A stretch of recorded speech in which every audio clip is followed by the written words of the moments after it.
and welcome. You're watching NewsX and I'm Megha Sharma. Let's take a look at these breaking developments in the case where a boy was thrown over a cliff by his fiancée and her boyfriend, both of them colluding to kill the boy. In fact, a new video has emerged which has added a new twist to the murder probe of Ketan Agarwal, who was pushed down from the Lohagad fort in Pune. The video shows that the prime accused and Ketan's fiancée Siya Goel with her alleged lover Chetan-Siya at a cricket match. As per Siya's brother, who was questioned by the Pune police, Siya and Chetan met during a cricket match. New revelations are adding more worrying details to this case. Earlier, it was Siya Goel's statement to the police where she claimed that she did not want to marry Ketan since he was wearing a wig. Now that the new video of Siya Goel and Chetan-Siya has surfaced, where the duo was captured attending a match, the police is now trying to ascertain the exact time when the video was recorded. In the video, Siya can be seen putting her head on Chetan's shoulder and cheering on. Shahid Ansari on the telecast with me. Shahid, what more information can you give us? What insight is the Pune police going to get after this fresh video has emerged?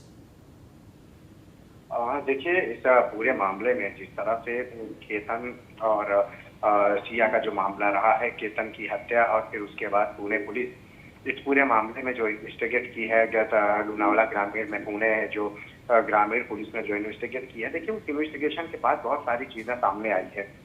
सामने आने में सबसे अहम ये रहा है कि देखिए सिया की जब अरेस्टिंग हुई है तो उसके बाद जो इन्वेस्टिगेशन का सिलसिला सख्त हुआ, तो उसमें सिया ने कई अहम बातों का खुलासा किया है, कई अहम बातें कबूल की है। एक तो ये रहा है कि केतन को जो है विग लगाना पड़ता था, जो उसको पसंद नहीं था, और दूसरा उसकी मर्जी नहीं थी, उसके परिवार के लोग जबरदस्ती शादी करना चाहते थे। तो इन सब के बीच में ये एक बहुत अहम चीज़ ये है कि अगर सिया की मर्जी नहीं थी तो ठीक है, ये चीज़ घर वालों के स्तर पे बात हो सकती थी, लेकिन किस तरह से केतन को जो है मौत के घाट उतार देना, ये Shahid, मेरे साथ बने रहिए. We're getting more information. Narendra Mittal and Renu Mittal, Siya Goel's maternal uncle and aunt, who played a pivotal role in arranging her marriage to Ketan Agarwal, are now stunned by the crime their niece is accused of. The couple appeared before the police as part of the probe into Agarwal's murder and told the police that they did not expect the girl could kill her fiancé in collusion with her lover Chetan-Siya. In fact, like other members of the extended Goel family, they had no inkling of a relationship with this man. Shahid, back on the telecast with me. Shahid, Siya के जो maternal uncle और aunt हैं, उनके साथ भी interrogation किया है Pune police ने. ये वही family है, ये वही relatives हैं जिन्होंने सिया की शादी केतन के साथ पक्की कराई थी. क्या ठोस सबूत निकल के आ रहे हैं इस इंटेरोगेशन के तहत?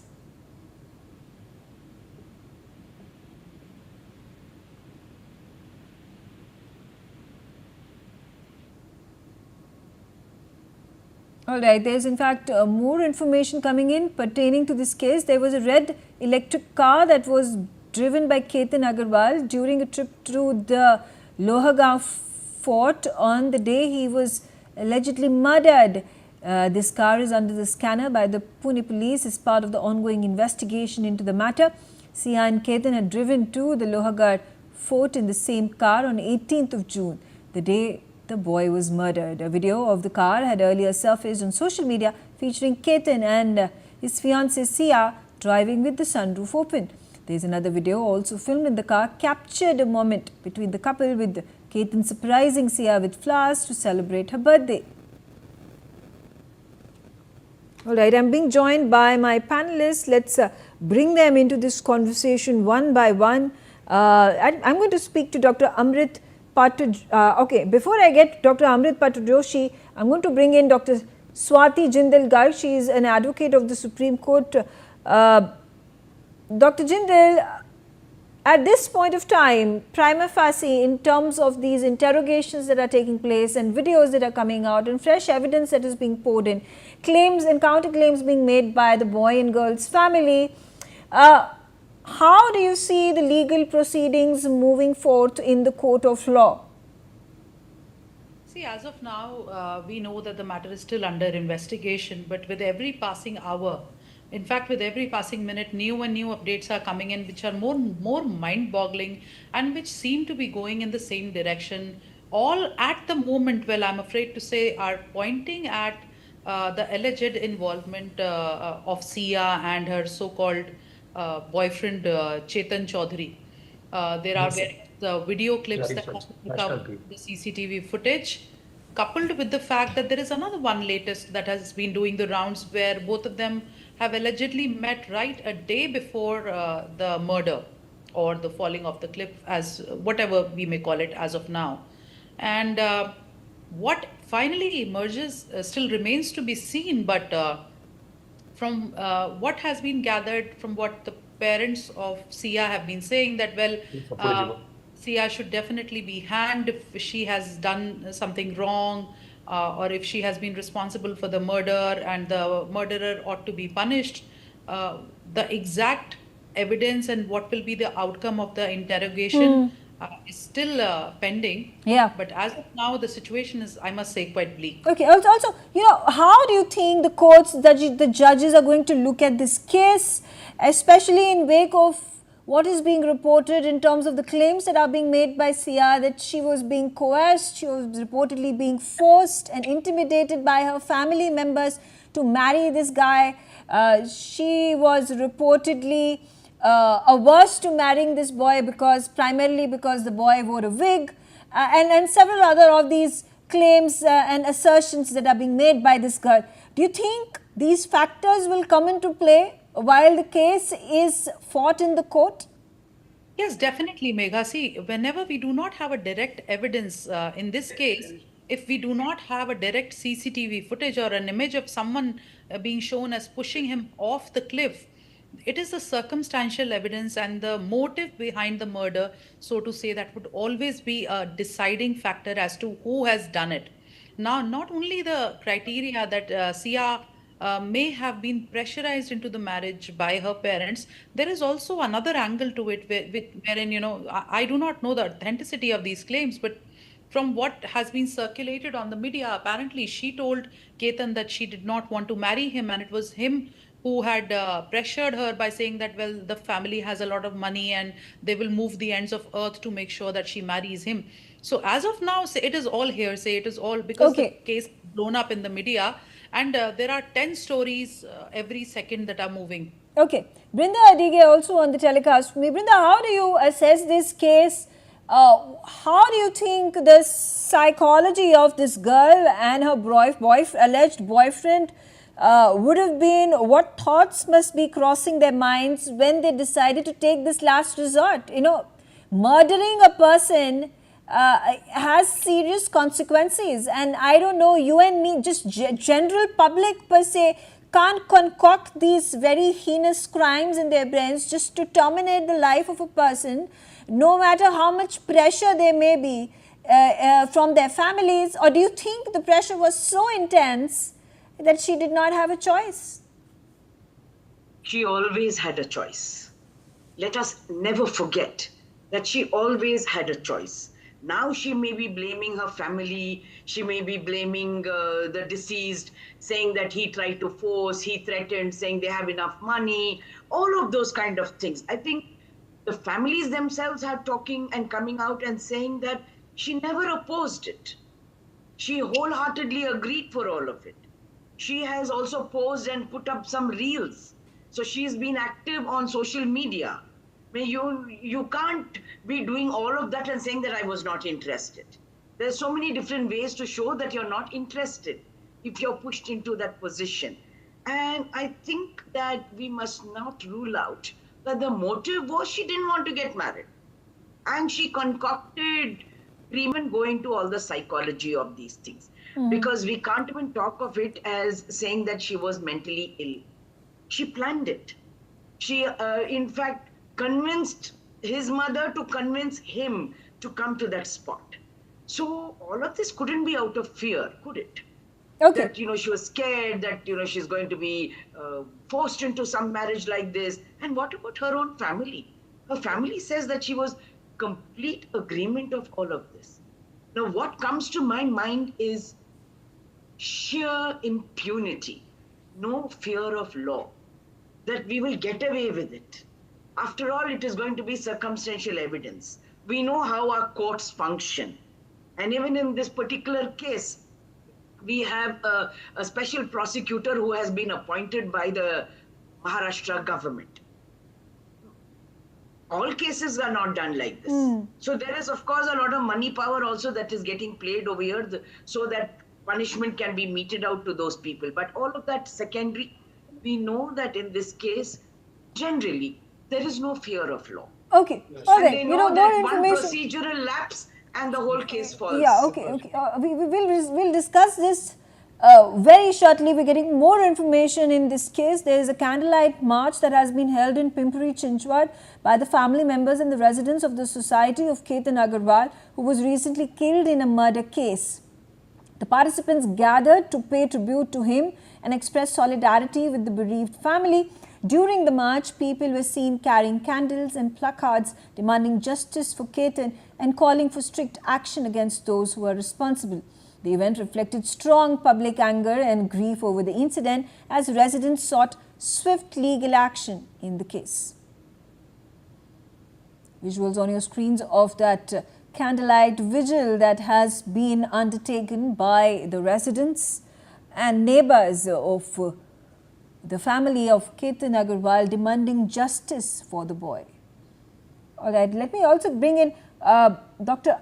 Amrit Patjoshi. He is a psychiatrist. Dr. Patjoshi, the fact that this girl is just a mere 20 years of age, her alleged boyfriend was 22.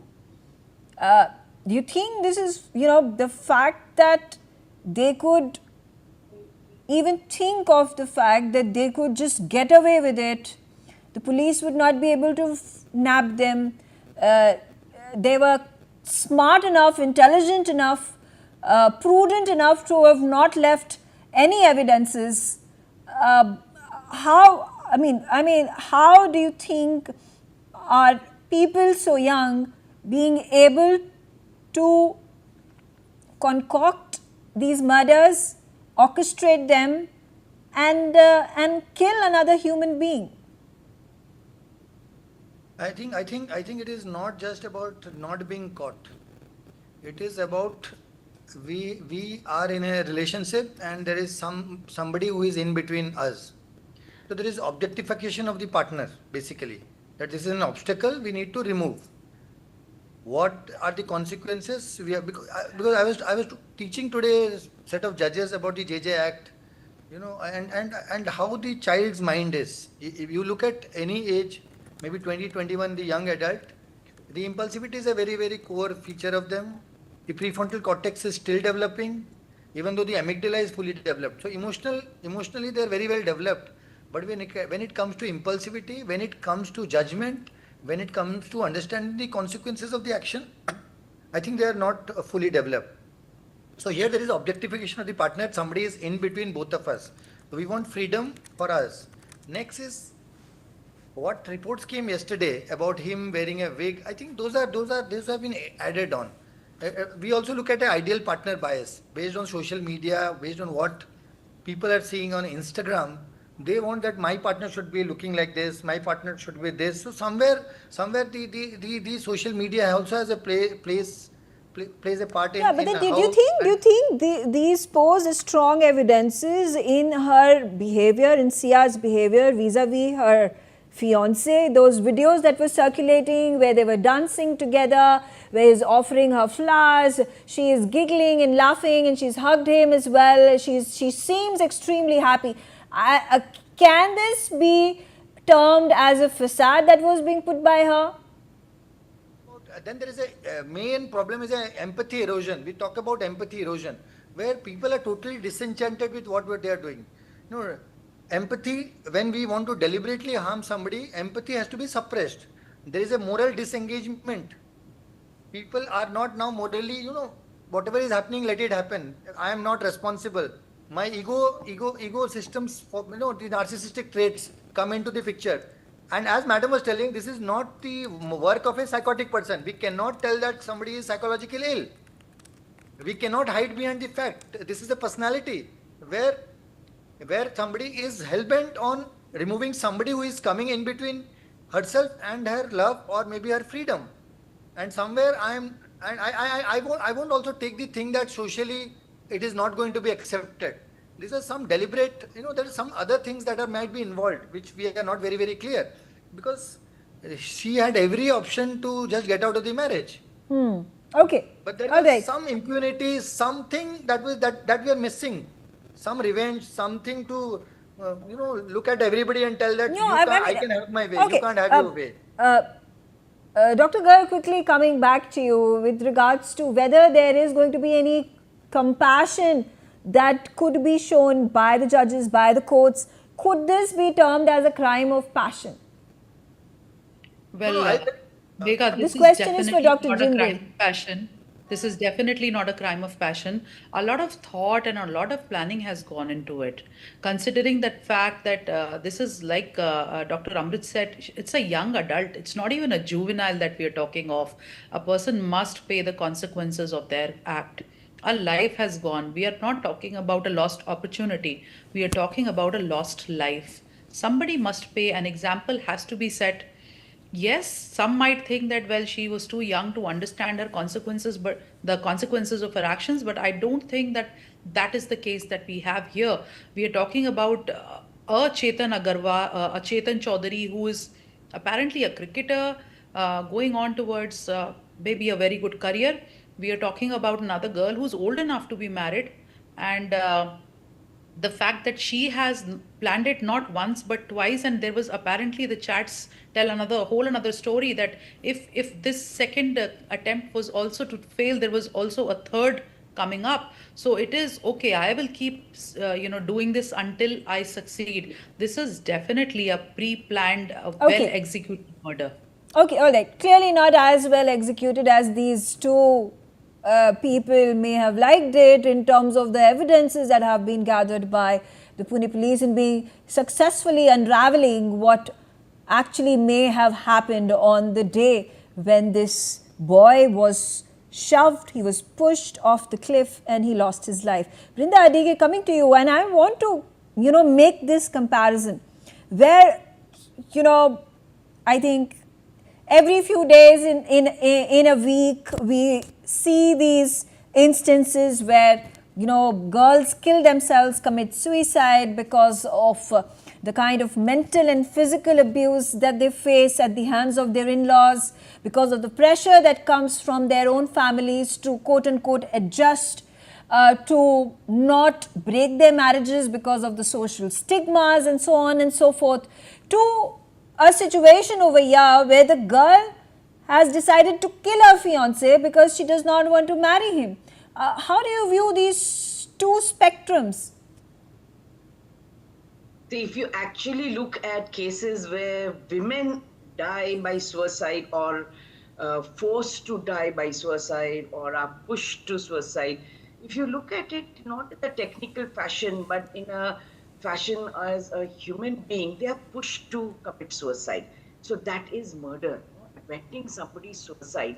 The in-laws go ahead, do something like this, and then you find out and ask the question, are they not afraid of consequences? Do they not fear the law? Do they not fear punishment? So then who is to blame? One part of it is that the courts are quite patriarchal and they continue to say that, this is a social evil. Dowry is a social evil. Why did you agree to give? Why did you have all of these discussions of what you want to give during marriage and then you did not want to give? And we have heard judges in court speak like this. So you know that the patriarchal mindset with which the judges sit over there is something that requires to be challenged. So there is a grave requirement of judicial reforms where you're training judges to move out of that mindset and not talk about it as social evil. When a law is there calling it a crime, you treat it as a crime. So if they don't treat it like this, then there is a lot of impunity. And then this whole hopelessness in women that I better die rather than putting my entire family into further trouble because they've already sacrificed enough. And just imagine if they have 2, 3 daughters. And if this person happens to be the oldest, she thinks that it's better to die. To date, if you look at the number of dowry cases registered as UDR in police stations across India and the matters that have come before the court, you will see that nearly 58 to 60% are acquitted. The others are dismissed. You have less than 3% who might actually be convicted. And that too, they are out on bail and all kinds of stuff because the lawyers will find loopholes. The next part of it is proving that circumstantial evidence. Right. Even in the society, we never ask, did you give dowry? If you did give, then I'm not coming for this wedding. So it's always hush hush. You don't talk about it loudly. You do not insult the person. So there is a prejudice even among the people, you and me. And that is what we want to challenge today. Okay. Really, have we educated ourselves and do we hold the justice system accountable? Okay, all right. Quickly coming to you, Dr. Pat Joshi, with regards to everything that has come out, could there be a possibility that the family of Siya was pressuring her no end, intimidating her, that left her no choice? Could that be one of the reasons for this girl to take this extreme step? Yeah, I would like to talk on this point that for the action, Siya is wholly responsible. Let us not hold any of the family members responsible, but in some way, they might have added to that stress. If she leaves, what will society talk about? Every day I see, and let me be very honest with this, every day I see girls coming to me who want to marry the boy of their choice, but the family members pressurize them, telling that over our dead body, if you marry that guy, we will commit suicide. If you do this, your body, there are a lot of pressure, and let us not talk about only patriarchal or matriarchal society. Females also put a lot of pressure on the females. Let us be very honest. It's No, mutual but now. the women are putting, with the women, for example, if your mother or your aunt is putting pressure on you to get married to a certain individual because of, it may be because of money, it may be because of the social stature, so on and so forth. At the end of the day, we all are aligning ourselves to the patriarchal society that we live in. No, I will not, categorize or pigeonhole any systems into it. I'll tell as a whole, we are all responsible. I am also responsible. You are equally responsible, madam. Everybody is equally responsible. When somebody's marriage breaks, what are the type of conversations we... When somebody divorces, what are the conversations we have? When we look at a lady, we talk, वो तो divorced है. Now, just introspect. What thought comes to my mind when I see a girl who has broken up her marriage one day before to marry somebody whom she loves? The day we start introspecting, the day we start analyzing our own thought process, I hope we'll get a lot of good things that will come out. We just can't blame out the system. We can't, because we ourselves are part of the system. Yeah, absolutely. Exactly. That's what I'm saying. But that patriarchy is so deeply entrenched within ourselves, within our families, within our societies, within our neighborhoods, that we don't blink an eyelid when passing judgment. As you said, whether it is about the kind of boy you're marrying, whether it is about his background, whether it is about the girl, whether she desires marrying a guy of her choice versus the family obligations for whatever reasons, and as you mentioned about how divorce continues to still be a taboo in our society. All right, I'm out of time. I thank all of you for joining me on the telecast and sharing your views. Let's take a look